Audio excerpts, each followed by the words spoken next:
Now, the critics will say, what about all the materials that have been rejected from the Bible? These other Gospels, the Gospel of Thomas and the Gospel of Philip and all these other writings, why did they get rejected? Why aren't they in the Bible?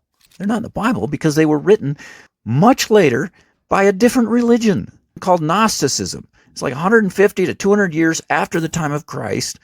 The Gnostics, they wrote their own books promoting their own religion, which is very different from Christianity, and they used the names of Jesus and the apostles to promote their books, and they were saying, well, this is what Jesus really taught, and this is the truth. And those writings were rejected by the churches because the teachings were so different from what the real apostles had taught them and had written down.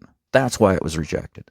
We have the writings from Clement of Rome, who was born around the time of Jesus and died around 100 AD and probably knew the apostles personally.